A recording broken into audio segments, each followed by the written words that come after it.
Goodbye England Clamour, you will not be missed. At halftime of England's dour 0-0 Old Torture, FOOTBALL 365 alumni Nick Miller was on controversial social media site Twitter with a rundown of the angry noise that was filling the internet and presumably actual real life. Clamour rankings: 1. Grealish 2, Bellingham 3, Sancho 4, Rashford 5, Trippier 6, Calvert-Lewin, Nick Miller, at NICKMILLER79, June 18, 2021. None of those players were on the pitch, but obviously should have been, because England were too defensive, too boring, too stale, too predictable, too Gareth Southgate. We are all familiar with this angry noise around England at major tournaments, from journalists and fans alike, but this was the first time we had a name. The clamour. Defined as a loud and confused noise, especially that of people shouting, it is a perfect word to describe an imperfect situation where every person who has ever seen more than 7 minutes of football knows far, far more than an actual football coach who watches these players train every day. The clamour is not usually accompanied by any tactical thinking beyond "you've got to start Grealish," and it's not unusual for the clamour to focus on a player that many have never even watched over 90 minutes.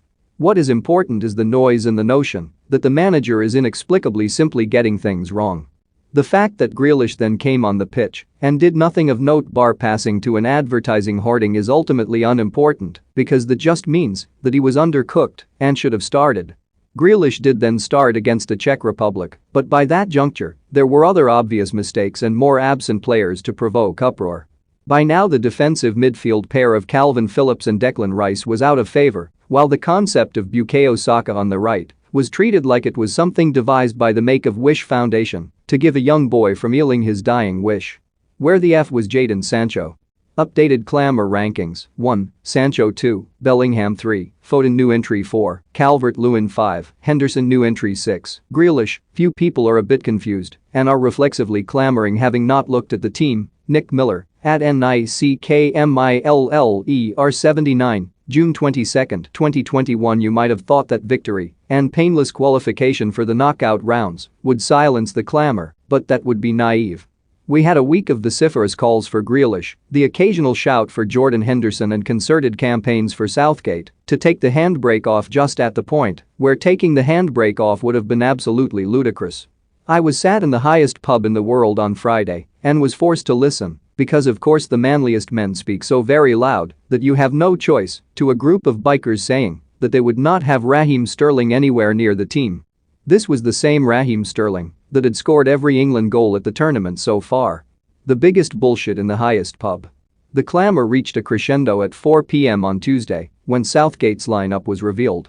Nick Miller selfishly provided no update to his rankings, but we would guess at Grealish as a runaway leader with Henderson and Phil Foden also mentioned. It prompted a flurry of emails to FOOTBALL 365 even before kickoff while Twitter was of course ablaze with righteous anger. But then England won. England beat Germany in a knockout game at a major tournament. And at this point, anybody still complaining about the lineup works for the sun. And with that victory, we really should see an end to the clamour because Gareth Southgate clearly knows better than every single one of us. He could pick Sam Johnstone as a false nine for the quarter-final clash with Ukraine, and it should be greeted with nothing more vociferous than a HMMMM. Tara clamour. Until next time.